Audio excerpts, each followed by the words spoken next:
Well, Tyler, Merry Christmas. It is that time of year, and happy holidays to all the listeners out there. If you do not celebrate Christmas, happy holidays. But Tyler, to you, Merry Christmas. It is Christmas, Alex. the end of 2025. We've had a pretty wild year so far. A little up and down. We did. We've been here and there, but we've stayed on topic for most of it. We have tried to do our best to stay on top of making sure that you guys get your episodes.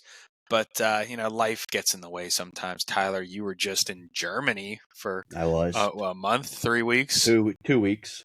2 weeks. It felt like a month. It felt like a month, yeah. And the even bigger news is, if you guys remember, back in May or over the summer, I said that we are having a child. Well, said child has arrived. A little early, Yes. but so if you can tell by the very tired look on my face, The bags under his eyes. yes, because he is still unfortunately at the hospital in the NICU because he was so early. But he should be coming home in a couple of days.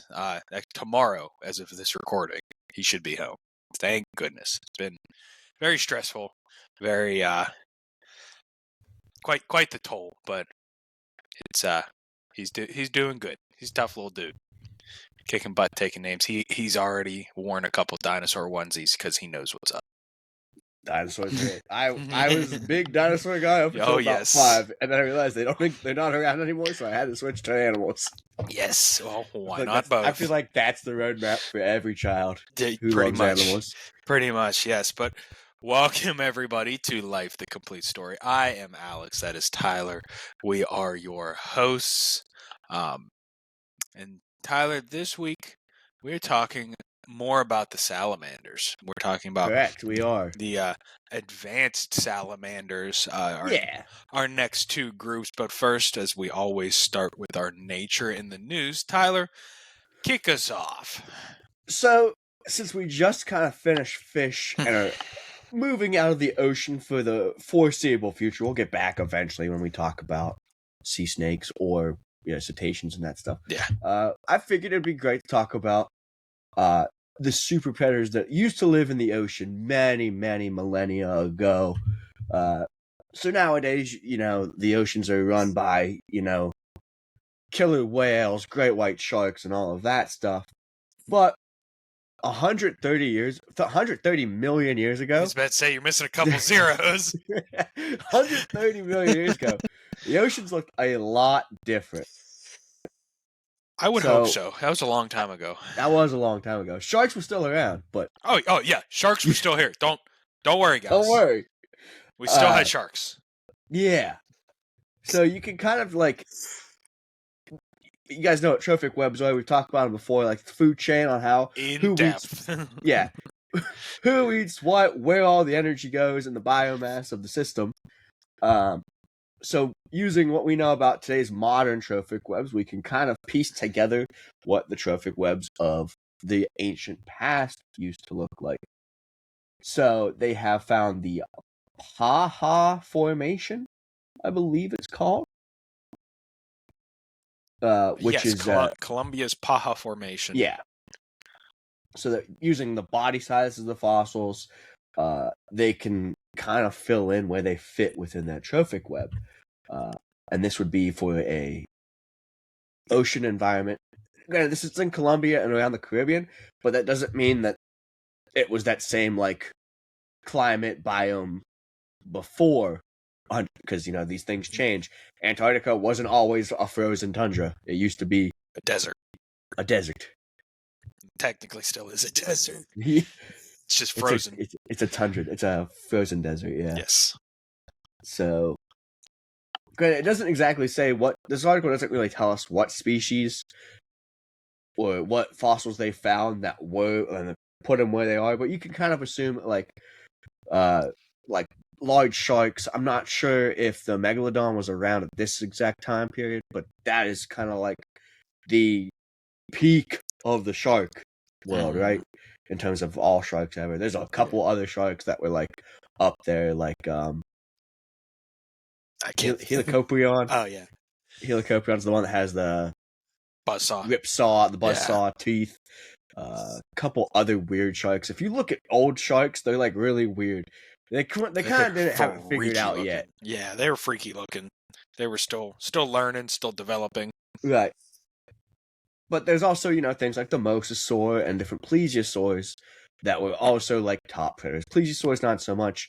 Plesiosaurs are not dinosaurs per se. They're their own, like, it's like a pterodactyl's not a dinosaur. It's like its own ancient reptile. Yeah. So plesiosaurs are their own ancient reptile where they had stout bodies but long necks and ate fish. And they were more like fish. that. Yeah, they were more like fish eating than like other dinosaurs. Yeah, and mosasaurs and other aquatic lizards like that ate the plesiosaurs and the big ichthyosaurs and all of those things. So they were like, and sharks, each other. They were the top predators at the time. Yeah, they were big.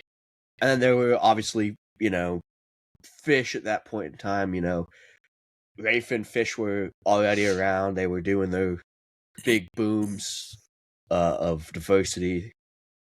This would have been post-Devonian. Post-Devonian, post-Permian.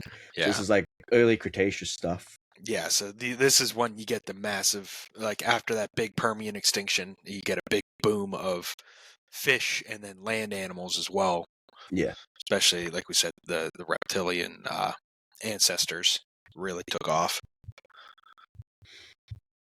Yeah, so they compared what their test model was to what a modern model looks like now, using some of the most comprehensive models for these marine ecosystems. But that's really it for today's news article. It was published by McGill University.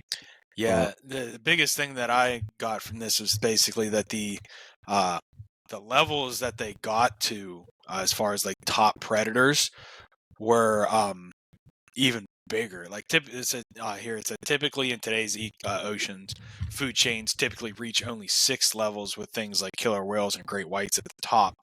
But some of these predators that they looked at in this study were actually operating up to a 7th trophic level because there was just that much food and they were that large that they had to go up that much further. Because if you think about it, modern ecosystems like the baleen whales, like the largest things in these ecosystems, are lower on the trophic pyramid because they only eat krill and micro, and it's very small fish that just happen to get caught up. Yeah, with the krill, like they're not exactly top predators. Krill are basically tiny shrimp.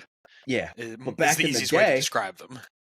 Back in the day, the things that were humpback blue whale size, not quite blue whale size, but that big, were also carnivores that were eating everything else. Yes. So and you have to think the ocean, the whole world was warmer at this time, so there was going to be more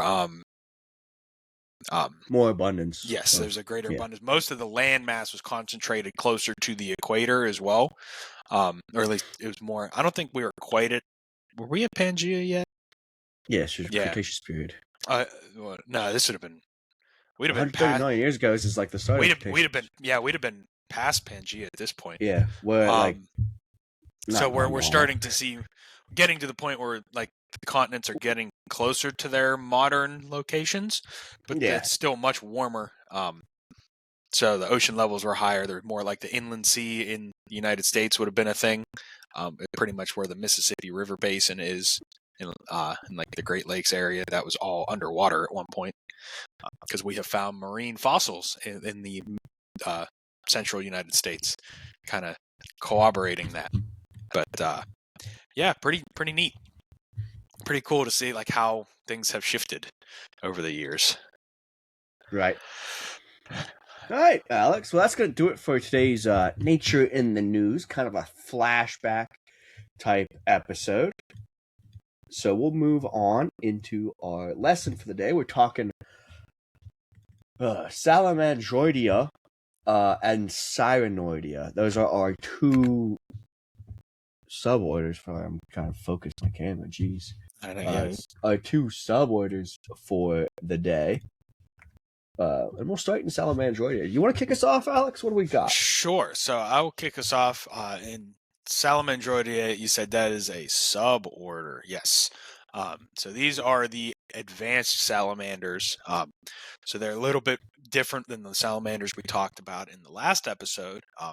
So these members all use internal fertilization, which is a big difference for amphibians, because most amphibians use external. But so this means they use a spermatophore that the male places on the female cloaca, and at which point the eggs become fertilized, and then she lays her eggs.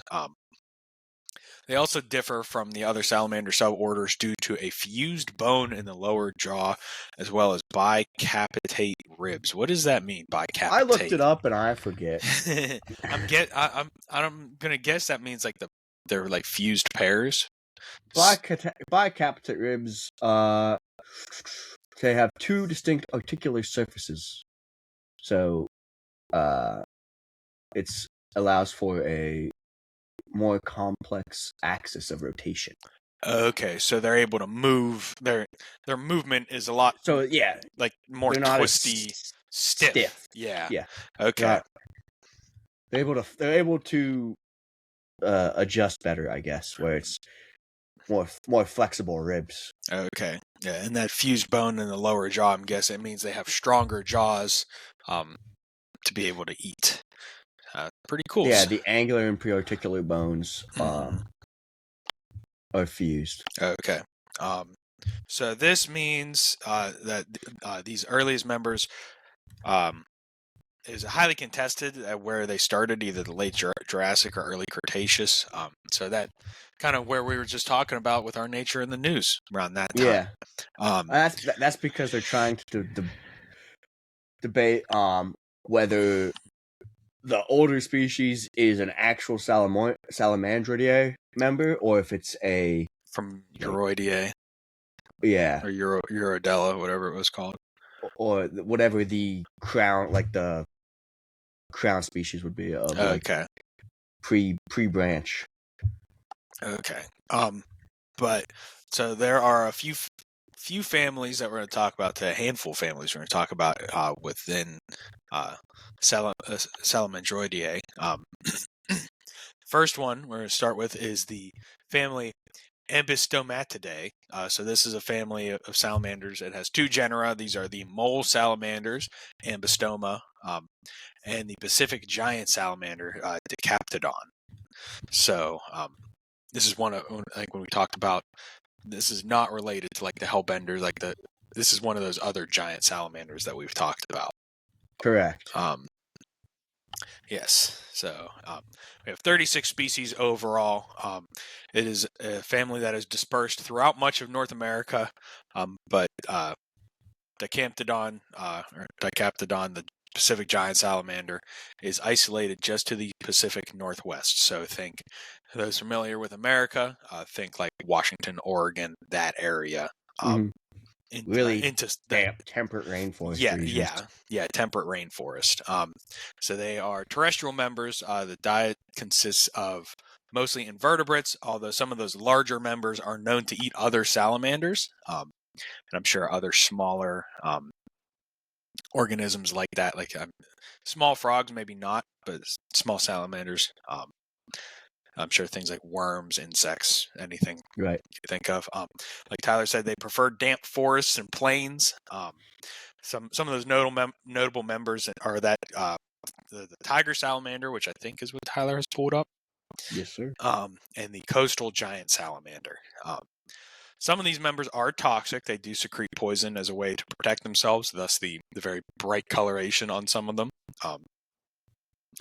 In some of the members, you do see what is called neoteny or juvenilism, so they retain a lot of juvenile characteristics into adulthood. They tend to have long, flattened tails, ranging in color overall from black to brown. Some of them have those brightly colored spots, like the picture Tyler has pulled up. Very shiny, smooth skin, like a lot of salamanders have. They do lack gills as well as movable eyes, so to be able to see different directions, they have to move their whole entire head, which I think a lot of amphibians are like that. They do have very well-developed functional lungs, thus because they are terrestrial species. And the adults typically live in burrows, and they only return to the water to breed. So they are pretty much entirely terrestrial in their adult life. But as you can see, those damp forest floors, they like area like mossy areas. In our area, you can find salamanders like rotten logs that are laying down where they retain a lot of moisture. Flip some of them over, and there's good, especially in the summertime after it rains, good chance you're going to see some salamanders hiding out under some of them. So Alex talked about neoteny. Some of the more, not all members of this exhibit neoteny. Some of the more popular ones are like the axolotl, fits within the Ambystoma genus. Okay, so that is a fully aquatic species. So yeah, there are a couple aquatic species within this, but the vast majority of them are terrestrial. Right, and as we said, they live throughout America, mostly in those more wet areas, like Pacific Northwest or the southeastern United States. Anything else to add for this family, Alex? No. You move us on to our next one. Yeah, next group is going to be the family Amphiumidae. These are known as the Amphiuma. They're known by fishermen as conger eels or Congo snakes, although they're amphibians, so they're neither eels nor snakes. And they don't come from the Congo. They live in the southeastern United States. Alex has pulled up a picture. So what makes these guys kind of cool is their legs are more vestigial. So when you think of a salamander, you think of, kind of stout body with nice thick legs to help it, crawl. These guys are completely aquatic, so they don't really need their legs to move. So they're kind of like little dangly bits that kind of hang off their bodies. They are elongated, so that some of them go up to about 116 centimeters. So that's, what is that? That's like 3 feet, a little bit over 3 feet. Almost 4 feet long. Yeah. So, and in comparison, their legs are about 2 centimeters. So on a 4-foot long salamander, an inch long for your legs, kind of useless. Yeah. They lack eyelids, which is kind of common along some of these salamander species. They'll lack eyelids or like a tear duct type thing. I have it in the notes that they lack a tongue, but I'm really trying to figure out if that's true or not. Because I was at like 11 o'clock taking notes. But we'll go with they do lack a tongue. Mm-hmm. So they something kind of unique to these guys. They have a lateral line. We talked about that a lot in the fish. That lateral line is a line of receptors that run along basically the middle of the body on each side, and they're used to pick up electroreception to help find movement. When you are a bottom-dwelling species, it comes in handy quite well because it's really murky / dark at the bottom of a lake bed or a river, wherever you're at. They lay their eggs in wet mud, and they actually have some parental behaviors where they'll coil around them until they hatch. And they have external gills for about the first 5 months of their juvenile life, until the lungs are developed. But they do keep a pair of gill slits into adulthood, so it's not a true metamorphosis. They are nocturnal hunters. They hide in the vegetation, kind of as this guy is doing in Alex's image, kind of hiding in the vegetation until nighttime, where he will then go out and hunt. And they also feed on like invertebrates and things like that. That's pretty common throughout most of these salamanders. They're not quite gigantic, so they can't eat a whole bunch of large things. So most of it is worms, insects, larvae, stuff like that. And there are 3 members in the genus Amphiuma. They're the 1, 2, and 3-toed Amphiuma. So the image I have pulled up is the 3-toed Amphiuma, but they all Yep. look pretty similar. Yeah, just a long tube. Pretty much, yeah. I don't know if the 3-toed is the largest of them.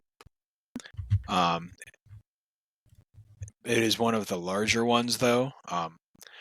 They grow. The largest individual was recorded about 41.25 inches, or just under 105 centimeters. I think. The 1-toed goes to about 9 inches. Okay, the 2-toed looks like it is the longest. Okay. Growing About closer 116 centimeters. So yeah, a little bit upwards of 4 feet, or a little bit under 4 feet. yeah, just under 4 feet. Yep, I can math. And all of them live in the southeastern United States. The 1-toed has the smallest range, only living in from central Florida to South Georgia. Yeah. For our American friends that know where that is. We'll move on to our next group, Alex. We have Plethodontidae. Do you want to cover this? Yes, sir. I will cover this. So Plethodontidae, these are the lungless salamanders. There are over 500 species, so this is the largest family in terms of diversity. Most of them live in the Western Hemisphere, ranging from British Columbia in Canada all the way down to Brazil in South America. There is one genus that is found in mainland Europe south of the Alps, and there's another genus found in Korea. The adults all have 4 limbs with 4 toes on the forelimbs and 5 toes on the hind limbs. Their reproduction and mating occurs solely on land, so they are kind of unique in that. I'm sure when they lay their eggs in like vernal pools, which are like little kind of puddle pond things that occur typically in the springtime when it's very wet in like forests. If you're walking through forested areas and you just kind of find like a puddle, that is called a vernal pool, and they'll persist for a while, but then as it starts to dry up, so will they. They, like I said, they lack that aquatic larval stage. They're known as direct development, hatching as mini adults, so they may not even use the vernal pools. They kind of skip the tadpole stage. I should have read into the notes a little more. The members are able to grow rather large, even though they lack lungs. There's one that grows up to 14 inches, so just over 2 feet long. It's the Bell's False-Brook salamander, so they can get pretty decent. They do have a projectile tongue, so they're able to launch it about a body length away from themselves to capture prey. So they have a long tongue that I'm sure it has sticky saliva, similar to how frogs are. They're able to use to catch their prey. And they in some areas they actually make up the dominant biomass of vertebrates. An area known as the Mark Twain National Forest in the United States is said to be home to about 1.9 billion southern redback salamanders. So that's a billion with a B. So that's a lot of salamanders in one area. That's equivalent to about 1,400 tons of biomass. That's a lot of salamander. Yeah, so that'll cover that family. Tyler, you can take us to our next one. This is a great family. Yeah, so next is going to be the Protidae. These guys are the known as water dogs or mud puppies.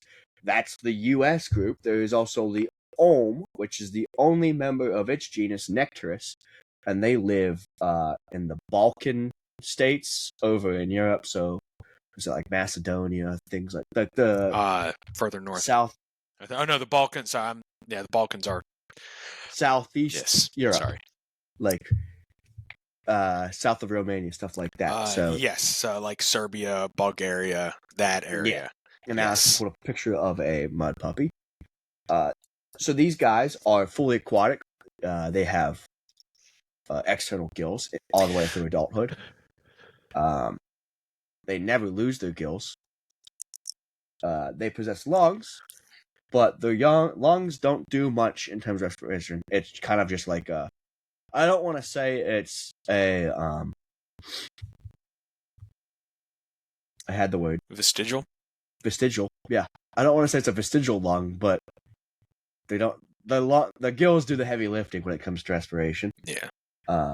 They spend their whole lives underwater, and then in cold water, whenever the water's a little bit cooler, the gills kind of compress and come in closer towards their bodies because they don't need to work as hard to get oxygen through the colder water. Whereas in warmer water, they kind of expand and fan out their gills so that they can get more surface area to get more oxygen. Yeah. And the gills that they have work very similarly to fish gills. Granted, fish gills are internal, but they have the same structure and everything. They lack eyelids and maxillary bones. So a maxillary bone would be like within your jaw. Yeah, like the upper jaw is your maxilla. Yeah. And their diets consist of fish and invertebrates, so they are a little bit larger than most of the other salamanders we've talked about so far. So they are able to eat smaller fish as well as their typical invertebrates and things like that. The olm is a completely troglodytic species, I believe. So it lives in caves, and because of that, it has very poor eyesight and has lost most of its pigmentation. Yes, is the only exclusively cave-dwelling chordate found in Europe. Yeah, what he said. Yeah. So yeah, they're very pink. Yeah, lost most of pigmentation. So because of that, they rely more on chemoreception over eyesight. So they are good at sensing organic compounds in the water, as well as using a very highly sensitized inner ear to find sound waves in the water. The more you know. Yeah. Olms are cool. I used to love olms. They're pretty neat. Yeah. All right. Well, that'll take bring us into our next group, Alex. Yeah, our next family is it's a tough one. Rhyacotrodon. Rhyacotrodon. Yep. We'll get there. Words are hard. It's a very hard family to say when there's only 4 members. Yeah, Rhyacotrodonidae. There we go. I think I got it that time. Whew. If you can tell, we don't speak Latin. So these are the known as the torrent or cascade salamanders. There's one genus, Rhyacotrodon. They have highly reduced lungs, and they are endemic to the Pacific Northwest in the United States. They tend to live in cool, shaded streams of coniferous forests, only growing to about 6 centimeters in length, so quite small. They do undergo a complete metamorphosis. They start as an egg tadpole all the way into the adult salamander. They do retain some of those neotenic traits, like small conical teeth and having reduced nasal bones. They are very susceptible to desiccation, so drying out in warm temperatures. Oftentimes, temperatures higher than 83 degrees Fahrenheit can be fatal to these salamanders. So their climate change is a big factor for them. Their courtship is terrestrial, and then their eggs are deposited in slow-flowing water. They lack parental care. The eggs are typically attached to substrate or to one another. Neither. Neither. So okay, yeah, they just kind of float, I guess. Yeah, they don't stick them to anything. They're not stuck to the other eggs, and they're not stuck to the dirt. So they just kind of. Yeah, sorry, I thought that was a typo. I was wrong. No. Okay. There are 4 members within. They live. I can show you the map real quick. I'm sure it's a pretty small area. Very much. Yeah. So, yeah, pretty coastal, in that Pacific Northwest So it looks like they're Yep. pretty well separated between each other. It's weird. It's like there's no overlap at all. Yeah, I'm guessing between the species that's covered by the green and blue, there's a river or something that separates them, or like some sort of Must be. mountain, some geographic feature Right. that separates them, because that's a pretty stark, Yeah. pretty strong line between the two. Because the other three kind of just like go seamlessly into one another, and then that one is just like a big line. Yeah. All right. Well, then that'll take us into our last family for the suborder, Tyler. Yes. Last is going to be salamandridae. These guys are the true salamanders and the true newts. These so are probably what I think of most often when I think of salamanders. Something like the picture I pulled up. They are distinguished by the lack of a lack of rib or costal grooves, and their rough skin. They have that rough skin because they all are toxic. Nice. So the rough skin is the glands that produce the toxin. Okay, good to know. For all the time, all the times that I usually try not to handle the salamanders because it is. But anytime I've seen they're one, also little wriggly boys. Like they are. Yeah, they don't go down without a fight. Yeah, they don't like to be touched. These guys have movable eyelids, but they lack the lacrimal gland. As I kind of alluded to earlier, the lacrimal gland is like kind of like a part of the tear duct that helps keep the eyelid moist, I believe. I also looked this up yesterday and decided not to put it in the notes.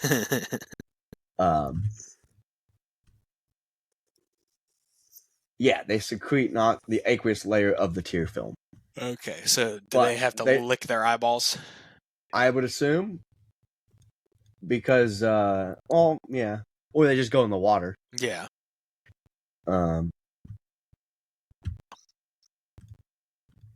They, as I said, nearly all members produce toxin in their skin, and they are often that bright color to warn you of their toxins. Similar to the other salamanders we talked about, they have that 4 limbs with 4 toes on the front and 5 toes on the back. And they reproduce mostly through internal fertilization, and a lot of species have individual courtship rituals. I have lost. Nice. I feel like there's one I can talk about here. Hold on. I found a great picture. So, just the picture that I've pulled up is the eastern eastern spotted newt, or eastern. The eastern newt, also known as the eastern red-spotted newt, but it is more commonly known as the red eft, because this juvenile stage. You can see like this one's kind of more yellow, but it's got those like orangey reddish spots. But this picture that I pulled up, if I can find it again, really shows. Bingo. So these are this is the juvenile stage. They are this bright, this striking reddish orange, but when they become adults, they become aquatic, and then they shift to a green color with the red spots. Ooh. As they blend into the aquatic plants. So, just a little bit, just because this is a very common salamander in our area. That I have seen many times, and you can see pretty starkly like the toes on these guys, the tootsies. Right. So this would be the second most diverse family of salamanders, first being the lungless newts. There's a lot of species. I think there's over 500. Yeah, that one there's over 500. This one, not as much. Only about 100 or so. Yeah, a little less. There's a lot of genera, and if you want us to talk more about the genera, we can put it in a deep dive YouTube video if we ever get the time. Yeah. So send us an email, leave a comment on whatever. If there's some of these things where we just go, because right now we're just doing family overviews for a lot of things. Maybe when we get into like birds and mammals, where there's more diversity within the genera, we'll talk more in depth on them. And instead of going family by family, we'll dive a little bit deeper down. But for now, most things have the same traits within the genera. They're just separated based off locality or whatever. Yeah, locality and some small differences between them. But a cool thing with this family is it is kind of considered the crown group of these salamanders, with oldest known fossils that date to the Phoenician, as in the Paleocene, which is about 66 to 56 million years ago. Yeah, this is right after dinosaurs. Yeah. So this is a one of the older groups within the advanced salamanders. When you say this was the Salandian, what Phoenician, which is Phoenician? the latest of the Paleocene epoch. Yeah, right before the Eocene. Yes. Awesome. Yeah, they have a pretty substantial fossil record within the Cenozoic era. Yes. That's all I have for these guys. Alex, you want to cover our next suborder? Yep. This is our last group for today. This is the suborder Sirenidae. Is a family of neotenic aquatic salamanders. They have very small forelimbs and they lack hind limbs entirely. And one of the species, that forelimb is actually made entirely out of cartilage. So they are a little different than the salamanders we've just been talking about. Both the larvae and adults have external gills that are bunched around their neck. They are found in the southeastern United States and northern Mexico. Typically very eel-like. They range in size from 10 inches up to 37 centimeters. So 10 centimeters. 10 inches to 37 inches. Did I say centimeters? It does say centimeters, yeah, sorry. 10 to 37 inches. Oopsies. That's okay. That's why I'm reading. I'm like, that should be 25 to 95 centimeters. There we 10 go. to 37 inches. There we go. I was about to say 37 centimeters is not that much bigger. And although they possess gills, the adults are actually obligate air breathers. So they have to go to the surface to gulp air. And it's pretty funny because it's like they had a terrestrial ancestor and decided to go back in the water, but haven't quite adjusted to it yet. Yeah. And on rainy days or rainy nights, actually, I'm sure the daytime it gets a little too. They can dry out too quickly in the sun, but they're actually able to get out of the water and cross land on those rainy nights when it's nice and cool. Typically, their diets consist of invertebrates and algae, and unsuitable waters, the larvae will actually shrink their gills down to just little stumps, and they are able to burrow themselves into the mud, and they actually will encase themselves in a mucus layer to survive through drought periods. Yeah. So pretty cool. It's like the lungfish. A little bit. It's like the lungfish and the snakehead mixed together, and not a fish at all. Because the snakeheads are supposed to be able to cross water, but that's a myth. Yeah, cross land. Yeah, that is a myth. Yeah, that is. And during those dry periods, the larvae will actually breathe using their lungs, which are small, but they are actually functional. And in these salamanders as well, the males will actually exhibit a little bit of parental care where they build nests for the offspring. So pretty cool. There's actually quite a bit of members of the Sirens. Yeah. There's two genera. There's Pseudobranchus, which is 2 species, but they have subspecies within them. And then there's the genus Siren, which has 5 living species. 5. So there's 7 members. With if you count subspecies, it's 10, 15. It's 12. But no one counts those when they talk about actual diversity. Correct, because they are subspecies. Yes. Anything else to add, Alex? Not for these guys, no. And I think that will wrap us up with our lesson for today. So then, Correct. Tyler, if you want to take us right into our amazing species. Yes. So today's amazing species is Anita's false brook salamander, which Alex, you could please picture because there's none on the IUCN website. That's what I'm working on. These guys are critically endangered, and they are found in two spots in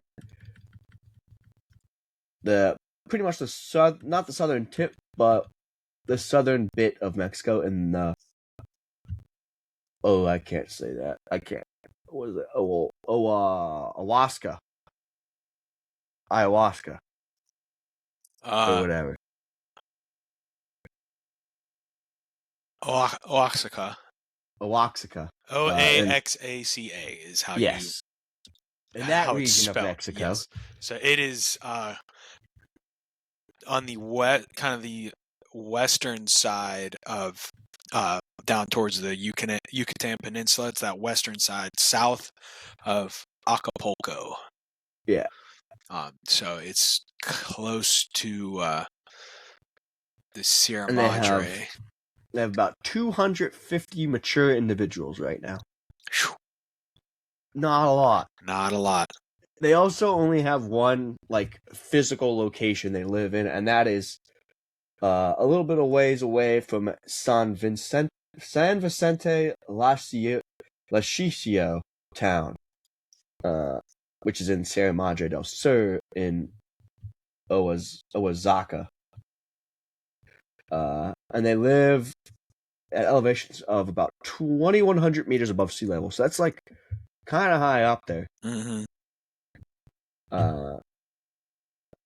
And they're about 0.3 kilometers west of the town, and 1.8 kilometers north, which means it has an area of occurrence of about 337 square kilometers. Not a lot. No, that's not a lot of range.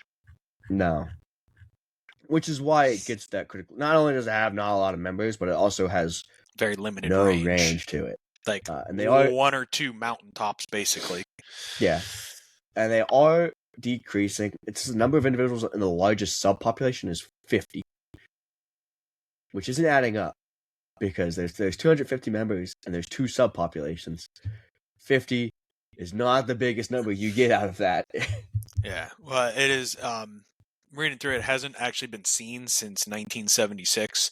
They tried in 2008 and were unable to find it. And they did some searches as well in 2014, and they were not able to find it as well. So I think the 250 is kind of a rough guesstimate. Because I think that 250 may be from that 1976 survey, and it had that fewer than 250, and I think that was extrapolated from that 50 mature individuals from the two subpopulations. So they were kind of estimating there were about 250, most likely less. I'm guessing if they do another survey and are unable to find any more, they may declare it extinct. So it says it was last surveyed in last assessed in 2019. So they may have been able to find a couple. Maybe. But so a lot of the threats are urban development, logging, and invasive species. So the area around the town is been mostly deforested, slash and burn, just straight down to due to human expansion, which means that a lot of them the trees help with retaining moisture in the soils and around the area. Yeah. So now that there's no trees, it's pretty dry. As well as ye old chytrid fungus. Yes. Everyone's favorite. The good old chytrid fungus. Which has caused an absolute detriment to any amphibian population. No matter where you're at, it's struck Europe, it's struck Latin America, South America. So, yeah. Although the salamander chytrid hasn't been Quite as devastating. Yeah, it hasn't been quite as devastating as it hasn't reached North America yet. At least But further north, like north of Yeah. Mexico. yeah. Although if that does happen, we'll be in trouble Yes. for all salamander species. Yeah, because as if you guys remember, as we went through today, most of the species we talked about today live in North America, in the United States. With a couple in Europe. Yes. Most of them live in the United States. There is no protection for these guys in terms of like actual land, like nature reserves or protected areas. And is listed as threatened by the Mexican government. I guess it's just in one of those areas. Like, Mexico's not exactly great at doing conservation work. Not a shot at them, but I'm just Yeah. Their commitment is not as good as some other countries. Right. And there's a lot of things you could do, like swab for chytrid for imported pets. But in terms of anything else, not much to it. And that's really all I have for these guys, since there's not much, and the last time we're seeing them was almost 50 years ago at this point. Yeah. Yeah. Has not been great for them.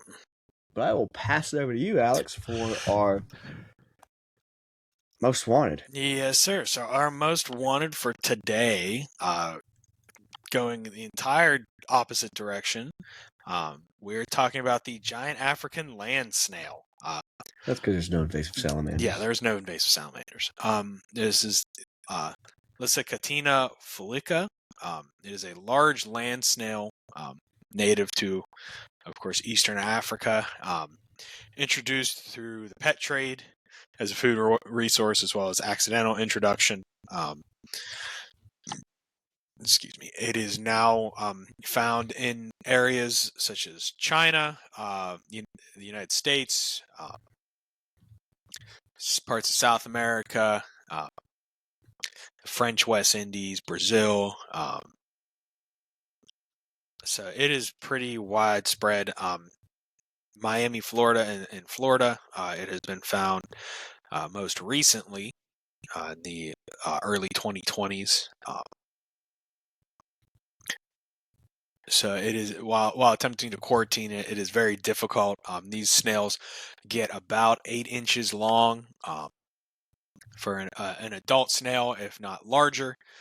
So they are one of the largest of the land snails. The biggest problem with them is that they are hermaphroditic. So and there have been cases of self-fertilization reported. They can tolerate a very wide range of temperate climates. Mostly tropical climates is what they prefer, but they can tolerate temperate climates. They're able to scale vertical surfaces like tree trunks and walls. So there's kind of pretty much impossible to stop them. And they can tolerate a lot of soil conditions, humidity, rainfall, temperatures, down all the way down to just above freezing. But they thrive in the like 22 to 32 degrees centigrade, so about 72 to 90 degrees Fahrenheit. And they can overwinter below the surface, and even to the point where they use a condition called estivating, where it's similar to hibernation. They can survive in that state for up to 3 years by sealing itself into its shell. They are herbivorous, but they feed a lot on living plant material like fruit, vegetables, flowers, as well as detritus. Even things such as like trash, cardboard, stucco, like other just organic matter, like organic material. They will consume animal matter as well, in some rare cases, like other dead snails, deceased animals, even feces as a protein source. As I said, they're typically a protandric hermaphrodite, which means they're typically only one at a time, but they are able to be both at a time if necessary. But typically, if they self-fertilize, those those eggs tend to not be very viable.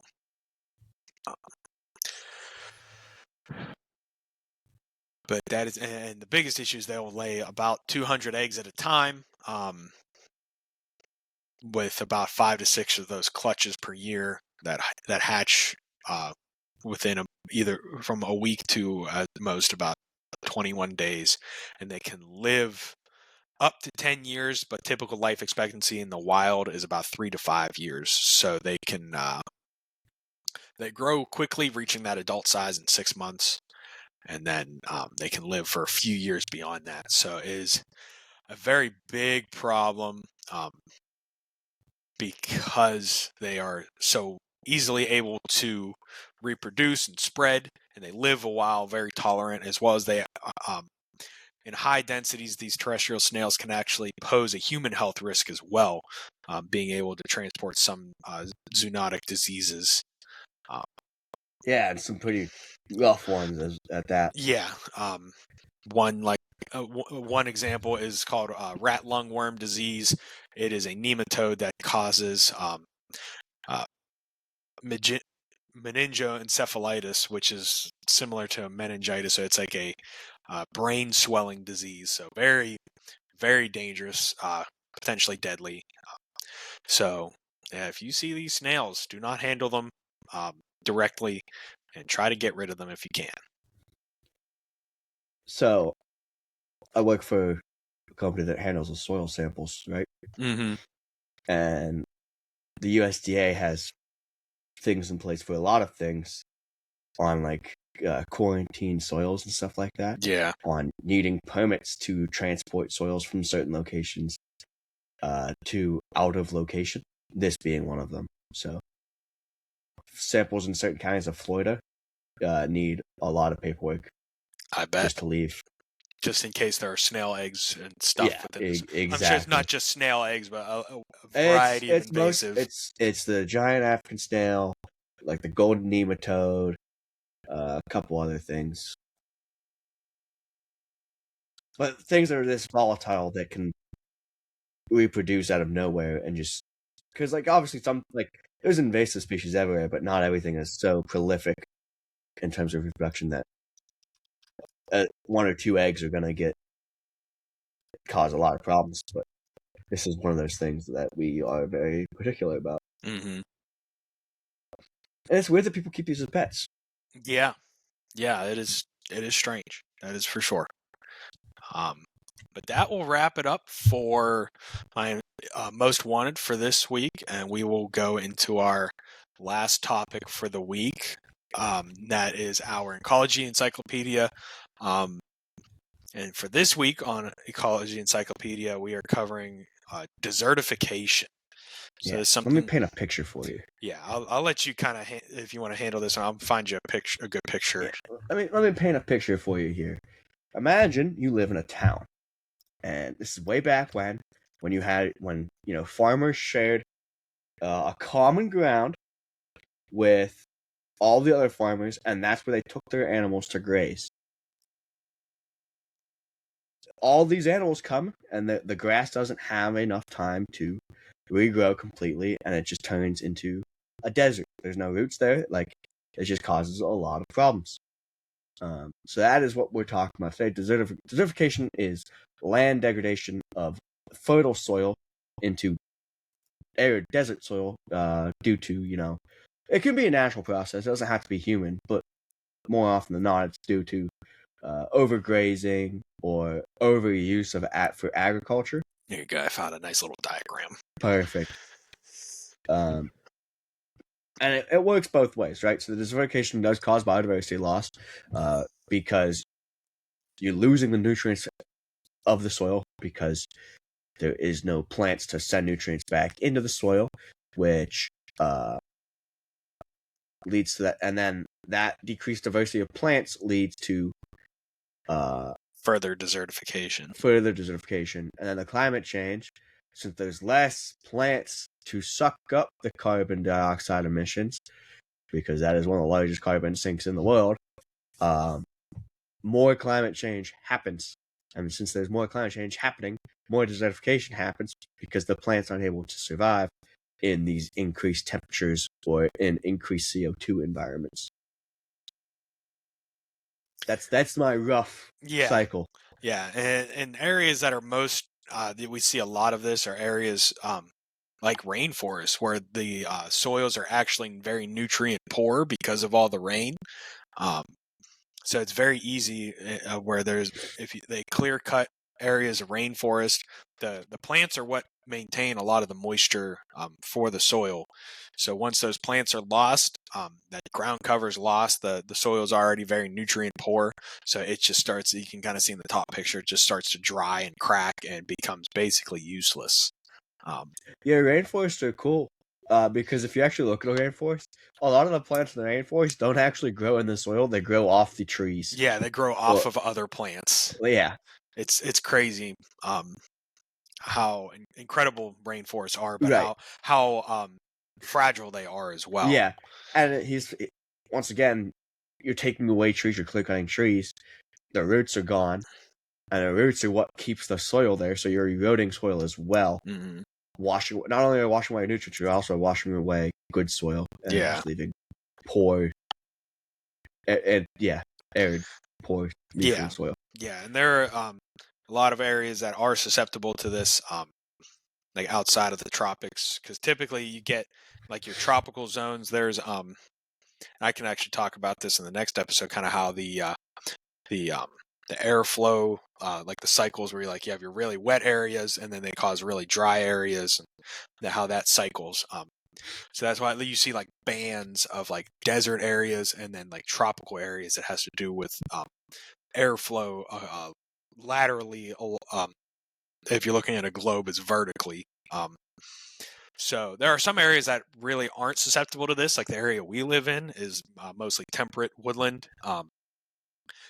Temperate deciduous forest typically have very good soil bases already. A lot of ground cover that is like a lot of the plants grow on the ground, not on each other, and the soils are pretty strong. There's a lot of water already, very high water tables. So an area like where we live in, this is not something we have to worry about a lot. But as you get closer to the equator, where you get like very heavy rain, like we were saying with the rainforest, you get heavy rains that wash the soil nutrients away. It becomes a lot more of a problem. And as well, areas where there are already deserts, those deserts are expanding because of some of these processes. Right. But that is really all I have to talk about for this. Is just something that we wanted to cover a little bit, is why it's such a problem and kind of how it works, as with many of these ecology encyclopedias. But yeah, that is all I have for this week. I don't have anything else. Desertification, before it's been human caused for a lot of time it's been around, but it's kind of shifted from us from overgrazing more towards deforestation, and I'm sure it'll shift to something else down the line whenever new processes come along. Yeah. But Alex, that has been this episode of Life the Complete Story. We talked about the last two suborders of salamanders, the Salamandroideae and the Sirenidae. Next week we will hop into frogs. Anura, correct? I believe so. And then we're ending with the Sicilians, right? Yeah. Okay. Right, yeah. That sounds right. So yeah, we will be giving probably just our overview episode of Anurans, and then we'll go into our subgroups from there, because we have a lot of subgroups to talk about. Yes. But yeah, Yeah. But follow us on socials. Tyler, Yes. Follow us at Life the Complete Story on Spotify and YouTube. Make sure to follow us on Instagram and TikTok for clips and short form content at Life Complete Story. Send us an email at lifecompletestory@gmail.com for anything that does not fit in the comment block, or any suggestions you have. Things you want us to bring back. Maybe you want us to bring back the From the Vault series, because we're getting to vertebrates now, so we can actually do that. Yeah, And it's bring back. easier. It's easier because we have fossils to go off of. And Facebook at Life the Complete Story for bonus articles as well as short form content, things like that. Alex, take us away. Yes, sir. Well, we thank you all again for joining us for another episode of Life the Complete Story. I have been Alex. That has been Tyler. And as we always say, keep on learning, learn something new. You'll never know what you find interesting. But until next time, you all have a good, safe holiday, and we will see you again.